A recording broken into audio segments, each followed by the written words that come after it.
జోక్యం కు వినష్ట ହେବା ପ୍ରଭୁଙ୍କ ଇଚ୍ଛା ନୁହେଁ। దేవుడే యేసు ప్రభు అన్నాడు నేను నీ ఇంటికి వస్తున్నాను। ఆ ସଦା ପ୍ରଭୁ କହିଲେ ମୁଁ ତୁମ ଗୃହକୁ ଆସୁଅଛି। ఎప్పుడైతే యేసు ఇంటికి వెళ్ళాడో ଯେତେବେଳେ ପ୍ରଭୁ ଯୀଶୁ ଜୋକ୍ୟଙ୍କ ଗୃହ మారిపోయింది। ତାଙ୍କ ପରିବାର ବଦଳି ଗଲେ, జీవితాన్ని సమర్పించుకున్నాడు। ତାଙ୍କର ବ୍ୟକ୍ତିଗତ ଜୀବନ ସମର୍ପିତ କଲେ। యేసు ప్రభు అన్నాడు ପ୍ରଭୁ ଯୀଶୁ କହିଲେ నేడు ఇంటికి రక్షణ వచ్చింది। ଆଜି ଏଇ ଗୃହରେ ପରିତ୍ରାଣ ଆସିଲା। అలాగే నీ ఇంటికి రక్షణ వచ్చింది। ଆଉ ସେଇପରି ଆଜି ଏଇ ଗୃହରେ ପରିତ୍ରାଣ ଆସିଲା। ప్రజలు నశించడం దేవునికి ఇష్టం లేదు। ଆଉ ନିନିମିୟ ଲୋକମାନେ ନିନିବି ଲୋକମାନେ ବିନଷ୍ଟ ହେବା ପ୍ରଭୁଙ୍କ ଇଚ୍ଛା ନୁହେଁ। ఎవరు పంపించాడు దేవుడు? କାହାକୁ ପଠେଇଲେ? యోనాను పంపించాడు। ଆଉ ଜୁଲୁସଙ୍କୁ పఠେଇଲେ। యోనా యొక్క ఒక్క రోజు యొక్క ప్రసంగం ଜୁଲୁସଙ୍କ ଗୋଟିଏ ଦିନର ପ୍ରଚାର దేశమంతా మార్చేసి ସମସ୍ତ ଦେଶକୁ ବଦଳେଇ ଦେଲା।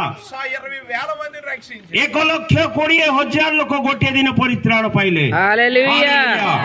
కుటుంబంలో కూడా ఆ విధంగానే కుటుంబం అంతా ప్రభు దగ్గరికి వచ్చాయి। ଆଜି ସେହିପରି ଏଇ ସବୁ ପରିବାର ପ୍ରଭୁଙ୍କ ନିକଟକୁ ଆସିଲେ। బైబిల్లో చూస్తున్నాం। ବାଇବଲରେ ଦେଖୁଛୁ 16వ కీర్తన ଗୀତ ସଂଗୀତ 116 ପର୍ବ చదివిన వచనాల్లో ଆମେ ପଢିଥିବା ପଦରେ ଦେଖୁବା। యెహోవా నా మొరను నా విన్నపమును ఆలకించి ఉన్నాడు। ସଦା ପ୍ରଭୁ ପରମେଶ୍ୱର ମୋହର ବିନତି ଓ ରବ ଶୁଣିଲେ। ଏକ ପଦ 116 ପଢ।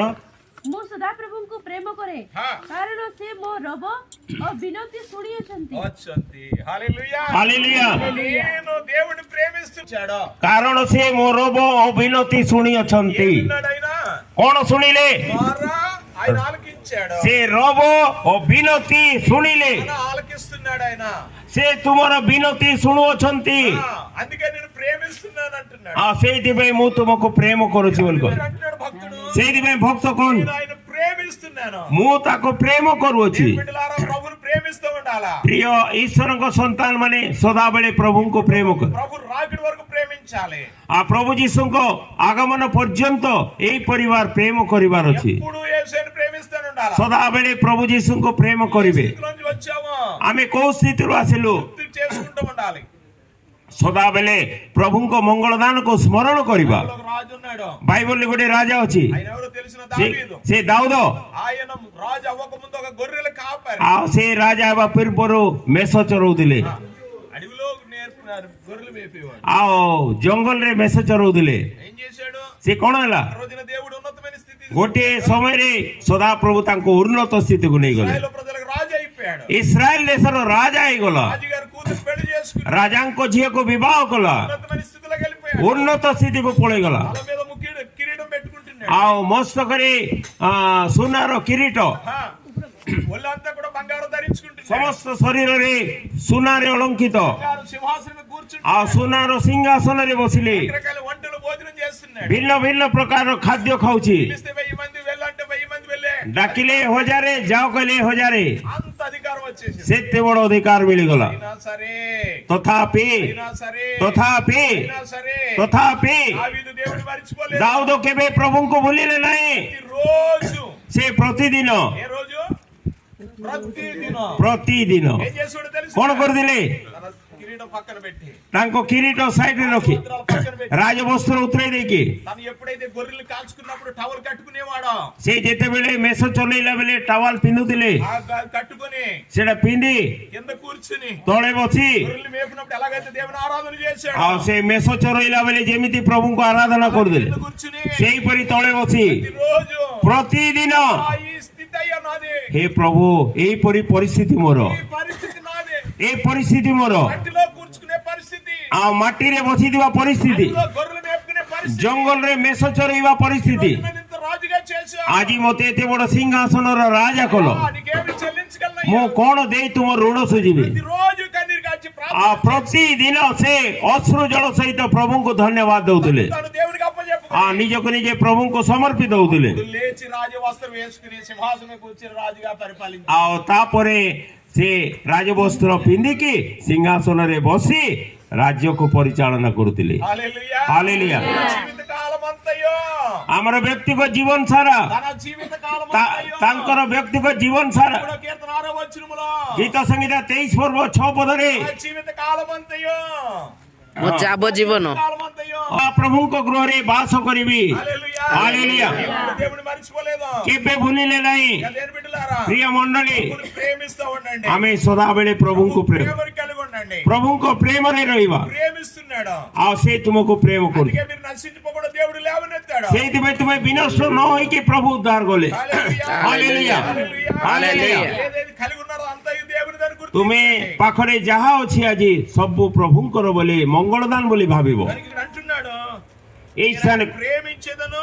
ମୁଁ ତାଙ୍କୁ ପ୍ରେମ କରେ 13వ వచనం అంటున్నాడు, ଆଉ 13 ପଦରେ କହନ୍ତି ఇచ్చిన పాత్ర చేతపుచ్చుకొని ଆଉ ମୁଁ ପରିତ୍ରାଣ ప్రార్థన చేసేది. ମୁଁ ପରିତ୍ରାଣ ପାତ୍ର ଗ୍ରହଣ କରିବି ଓ ସଦାପ୍ରଭୁଙ୍କ ନାମରେ ପ୍ରାର୍ଥନା କରିବି అంటున్నాడు, నేను ఆయన ప్రేమిస్తాను.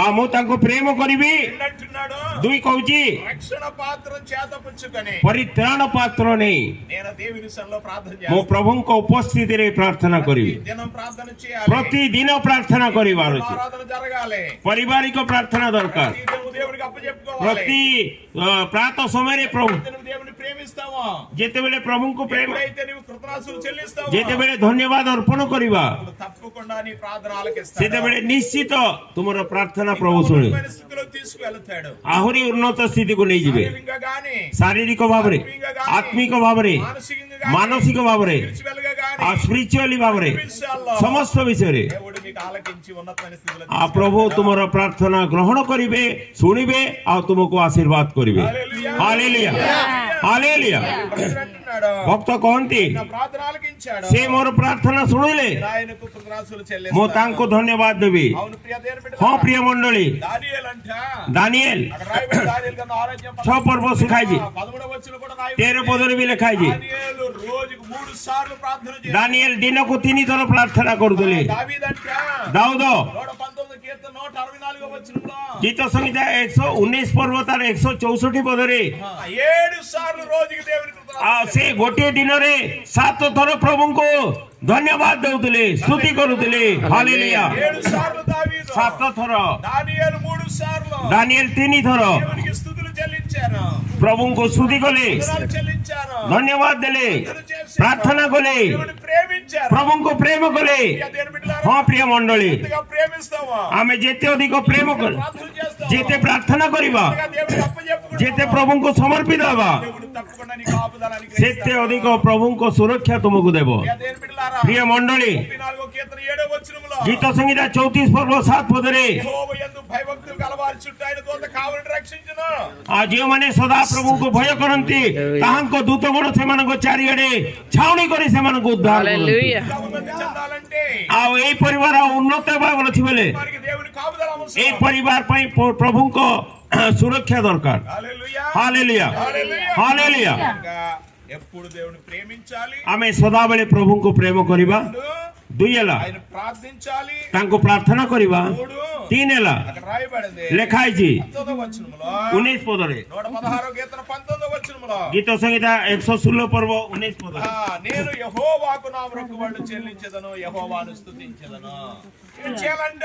କଣ କରିବା ఆయనను స్తుతించాలి, ତାହାଙ୍କୁ ସ୍ତୁତି କରିବା ఆయన ఎల్లప్పుడూ స్తుతించాలి. ସଦାବେଳେ ଆମେ ପ୍ରଭୁଙ୍କୁ ସ୍ତୁତି କରିବା 103వ కీర్తన 2వ వచనంలో ଗୀତ ସଂହିତା 103 ର 2 ପଦରେ ఆయన చేసిన ఉపకారాలు దేనిని మరువకుము, ଆଉ ତାହାଙ୍କ ମଙ୍ଗଳ ଦାନ ସବୁ ପାଶର ନାହିଁ ఇప్పుడు మర్చిపోకూడదు. କେବେ ଭୁଲିବ ନାହିଁ దేవుడు నీ జీవితంలో చేసిన కార్యాలు ପ୍ରଭୁ ତୁମର ବ୍ୟକ୍ତିଗତ ଜୀବନରେ କରିଥିବା କାର୍ଯ୍ୟ ఇప్పుడు మర్చిపోకూడదు. କେବେ ଭୁଲିବ ନାହିଁ ఏదైనా చిన్న సహాయం చేస్తే ଗୋଟିଏ ବ୍ୟକ୍ତି ଛୋଟ ସାହାଯ୍ୟ କଲେ ఎంతో వందనాలు ଆମେ చెల్లిస్తాం. କେତେ ତାକୁ ଧନ୍ୟବାଦ ଦଉ దేవుడు జీవాన్ని ఇచ్చాడు, ଆଉ ପ୍ରଭୁ ଆମକୁ ଜୀବନ ଦେଲେ ప్రాణాన్ని ఇచ్చాడు, ପ୍ରାଣ ଦେଲେ ଆମ ପାଇଁ ଆୟ ଦେଲେ ఇచ్చాడు, ଆମମାନଙ୍କୁ వస్త్రాలు ఇచ్చాడు, ବସ୍ତ୍ର ଦେଲେ ଖାଇବାକୁ ଦେଲେ ସ୍ୱସ୍ଥତା ଦେଲେ వాసం ఇచ్చాడు, ବାସସ୍ଥାନ ଦେଲେ తన కుటుంబాన్ని ఇచ్చాడు, ପରିବାର ଦେଲେ నడిపిస్తున్నాడు. ଚଳଉଛନ୍ତି మరి దేవునికి ఏం చేయాలి? ଆମେ ପ୍ରଭୁଙ୍କ ପାଇଁ କଣ କରିବା అప్పుడు దేవునికి స్తుతి. ଆମେ ସଦାବେଳେ ପ୍ରଭୁଙ୍କୁ ଧନ୍ୟବାଦ ଦେବା ହାଲେଲୁୟା ହାଲେଲୁୟା దేవుని బిడ్డలారా, ପ୍ରିୟ ମଣ୍ଡଳୀ దేవుని స్తుతించే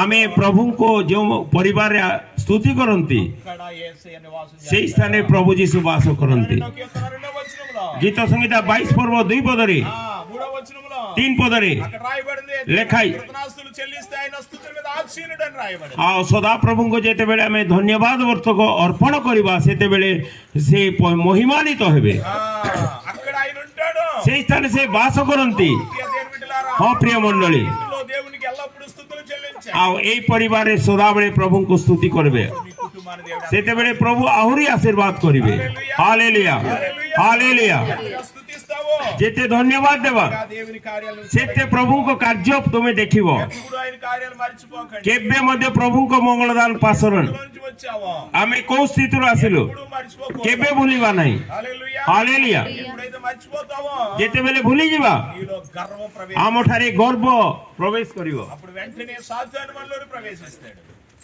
ସାଙ୍ଗେ ସାଙ୍ଗେ ଶୈତାନ ମଧ୍ୟରେ ପ୍ରବେଶ సాతానికి చోటు ఇవ్వకండి. ଆମେ ଶୈତାନକୁ ଜାଗା ଦେବା ନାହିଁ పెద్ద కుటుంబం, ଏଇଟା ବହୁତ ବଡ ପରିବାର పెద్ద కుటుంబంలో ବଡ ପରିବାରରେ అప్పుడు దేవునికి స్థానం. ସଦାବେଳେ ପ୍ରଭୁଙ୍କୁ ସ୍ଥାନ ଦିଅ హల్లెలూయా. హల్లెలూయా. హల్లెలూయా. చేయాలి. କଣ କରିବା అక్కడ చూస్తున్నాం మనం ଗୋଟିଏ ବିଷୟ ଦେଖ ఆయనను ప్రేమించాలి, ତାଙ୍କୁ ପ୍ରେମ କରିବା ఆయన ప్రార్థించాలి, ତାଙ୍କ ନିକଟରେ ପ୍ରାର୍ଥନା କରିବା ఆయన స్తుతిస్తూ ఉండాలి. ତୃତୀୟ ବିଷୟ ହେଲା ତାଙ୍କୁ ସ୍ତୁତି କରିବା నాలుగవది ଚତୁର୍ଥ ହେଲା 17వ వచనంలో రాయబడింది, 17 ପଦରେ ଲେଖା ହେଇଛି నేను నీకు కృతజ్ఞతార్పణ అర్పించెదను. ମୁଁ ତୁମ ନିକଟରେ ଧନ୍ୟବାଦ ଅର୍ଥକ ବଳି ଉତ୍ସର୍ଗ କରିବି ମୁଁ ସଦା ପ୍ରଭୁଙ୍କ ନାମରେ ପ୍ରାର୍ଥନା କରିବି నేను నా మృక్కువాళ్ళు నీకు చెల్లించెదను. ଆଉ ମୁଁ ତୁମ ନିକଟରେ ଧନ୍ୟବାଦ ଅର୍ଥକ ବଳି ଉତ୍ସର୍ଗ କରିବି ఏమిస్తాడంట?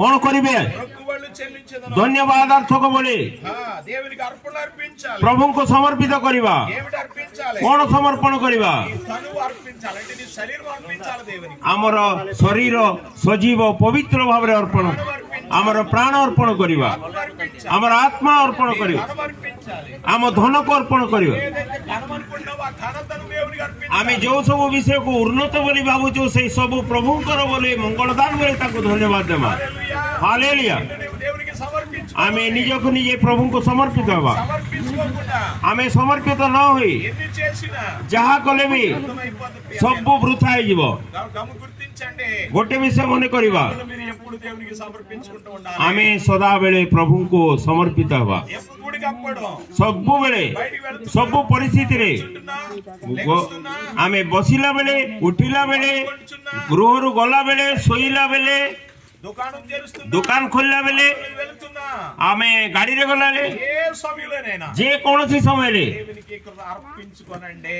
ପ୍ରଭୁଙ୍କୁ ମାନେ ପ୍ରଥମ ସ୍ଥାନ ଦିଅନ୍ତୁ దేవునికి మిమ్మల్ని ଆଉ సమర్పించుకోండి. ପ୍ରଭୁଙ୍କୁ ନିଜକୁ ନିଜେ ସମର୍ପିତ ହୁଅନ୍ତୁ దేవుడు మీతో ఉంటాడు. ସେତେବେଳେ ପ୍ରଭୁ ତୁମ ସହିତ అంటాడు, నేను సదా మీతో ఉంటాను. ଆଉ ସଦା ପ୍ରଭୁ କହନ୍ତି ମୁଁ ସଦାବେଳେ ତୁମ ସହିତ ରହିବି విడువను. ମୁଁ ତୁମକୁ ପରିତ୍ୟାଗ କରିବେ ନାହିଁ କେବେ ପରିତ୍ୟାଗ କରି ఇప్పుడు వీడువాడు రాజుభాయ్. ରାଜୁ ଭାଇ ସଦା ପ୍ରଭୁ କେବେ ତୁମ ପରିବାରକୁ ପରିତ୍ୟାଗ କରିବେ ନାହିଁ ଆମେନ୍ ହାଲେଲୁୟା ହାଲେଲୁୟା ఇప్పుడు మీతో ఉంటాడు ఆయన. ସବୁବେଳେ ତୁମ ସହିତ ରହିବେ చాలా సార్లు విడిచిపెడతాడు. ଆମେ ଅନେକ ସମୟରେ ତାଙ୍କୁ ଭୁଲି ଯାଉ ప్రభు అన్న కొన్ని పనులు ఉన్నాయి, ହେ ପ୍ରଭୁ ମୋର ଟିକେ କାମ ଅଛି లేకపోతే కొంచెం నేను చూసుకుని వస్తాను అన్నట్టు మనమే విడిచిపెట్టేస్తాం. ଆମେ ଟିକେ ଦେଖିକି କାମ ଆସିବ ବୋଲି ଛାଡିକି పଳେଇ ଯାଉ కానీ ఎప్పుడు దేవుని విడిచి କିନ୍ତୁ ପ୍ରଭୁଙ୍କୁ କେବେ ପରିତ୍ୟାଗ କରିବେ ప్రభు ఎప్పుడు మనం విడిచిపెట్టాలి. ପ୍ରଭୁ ଆମକୁ ପରିତ୍ୟାଗ କରିବେ ନାହିଁ హల్లెలూయా. ହାଲେଲୁୟା జీవిత కాలం అంతయో ଆମେ ଯେତେ ଦିନ ବଞ୍ଚିଥିବା దేవునికి మీరు మిమ్మల్ని అప్పజెప్పుకొని ଆମେ ନିଜକୁ ନିଜେ ପ୍ରଭୁଙ୍କୁ ସମର୍ପିତ ହୋଇ సన్నిధిలో కొనసాగితే ପ୍ରଭୁଙ୍କ ଉପସ୍ଥିତିରେ ବଢିଲେ దేవుడు మీకు తోడై ఉంటాడు. ପ୍ରଭୁ ତୁମ ସଙ୍ଗରେ ରହିବେ ఎప్పుడు చెప్పాలి, ପ୍ରଭୁଙ୍କୁ ସବୁବେଳେ କହିବେ నీ వాడను ప్రభువా, ମୁଁ ତୁମର ଲୋକ నావన్నీ నీవి నాయనా. ଆଜି ମୋ ଠାରେ ଯାହା ଅଛି ସବୁ ତୁମର ఎప్పుడైతే దేవునికి అప్పచెప్తావో ଯେତେବେଳେ ଆମେ ସମର୍ପଣ କରିବା దేవుడు నీ ఇంటికి నీ కుటుంబానికి నీకు ఇచ్చిన ప్రతి దానికి అధికారం ఏంటి నాకు ସେତେବେଳେ ସଦାପ୍ରଭୁ ତୁମ ପାଇଁ ତୁମ ପରିବାର ପାଇଁ ଯାହା ଦେଇଛନ୍ତି ସବୁ ଉପରେ ଆଶୀର୍ବାଦ କରିବେ హల్లెలూయా. ହାଲେଲୁୟା ହାଲେଲୁୟା నీ కుటుంబాన్ని దీవించును గాక. ଆଜି ତୁମ ପରିବାରକୁ ଆଶୀର୍ବାଦ କରନ୍ତୁ యేసు ପ୍ରଭୁ ଯୀଶୁ సదా మీకు తోడైండును గాక. ସଦାବେଳେ ତୁମ ସଙ୍ଗରେ ରହନ୍ତୁ యేసులో దేవుడు నడిపించును గాక. ପ୍ରତ୍ୟେକ ବିଷୟରେ ପ୍ରଭୁ ଚଳାନ୍ତୁ కాపుదల లేకుండా ପ୍ରଭୁଙ୍କ ସୁରକ୍ଷା ବିନା ఎప్పుడు నడవలేమో. କେବେ ଚଳିପାରିବା ନାହିଁ ପ୍ରିୟ ମଣ୍ଡଳୀ ఎక్కడ ఉంటున్నా, ଆମେ ଯୋଉ ଜାଗାରେ ରହିଲେ ବି చేస్తున్నా, ଆମେ ଯାହା କଲେ ବି ଆମେ ପ୍ରଭୁଙ୍କ ଠାରେ ଲାଗି ରହିବା మనందరం సజీవంగా ఉన్నామంటే କିନ୍ତୁ ଆମେ ସମସ୍ତେ ଆଜି ସଜୀବ ଅଛୁ ମାନେ దేవునికి ఎల్లప్పుడూ కృతజ్ఞతలు. ଆମେ ସଦାବେଳେ ପ୍ରଭୁଙ୍କୁ ଧନ୍ୟବାଦ ଦେବା తిండి వల్ల గాని ଆମ ଖାଇବା ଦ୍ୱାରା మనం ఉన్న దాన్ని బట్టి ଆମ ଠାରେ ଯାହା ଅଛି మన మెడిసిన్ వల్ల ଆମ గాని ମେଡିସିନ ଦ୍ୱାରା మనం బ్రతకడం లేదు ప్రియ. ଆମେ ବଞ୍ଚୁନାହୁଁ కేవలం దేవుని దయ, କେବଳ ପ୍ରଭୁଙ୍କ ଦୟା ଅନୁଗ୍ରହ ହେତୁ కృప మాత్రమే ପ୍ରଭୁଙ୍କ ଅନୁଗ୍ରହ ଦୟା ହେତୁ బ్రతికిస్తుంది. ପ୍ରଭୁ ଆମକୁ ବଞ୍ଚାଇଛନ୍ତି ప్రభునందు దయ కలిగి ఉంది. ଆଉ ସେଇ ପ୍ରଭୁଙ୍କ ଠାରେ ଆମେ ଦୟା ପ୍ରାପ୍ତ ହେଲେ అప్పచెప్పుకున్నాం. ଆମେ ନିଜକୁ ନିଜେ ସମର୍ପିତ ହେବା కాలం అంతే ప్రభుని ప్రేమిద్దాం, ଆଉ ଆସନ୍ତା ଦିନ ସାରା ପ୍ରଭୁଙ୍କୁ ଆମେ ପ୍ରେମ କରିବା ఆయన ప్రార్థన చేద్దాం, ଆଉ ତାଙ୍କ ନିକଟରେ ପ୍ରାର୍ଥନା స్తుతులు చెల్లిద్దాం. చేద్దాం आमे जेते दिन बंची देवा प्रभु को धन्यवाद देवा आमे निज को निजे समर्पित देवा మనందరికీ प्रभु సహాయం आम मान को समस्त परिवार को साहाय्य करंतु आमीन చెప్పండి ఆమేన్ जोरे कहबा आमीन हालेलुया हालेलुया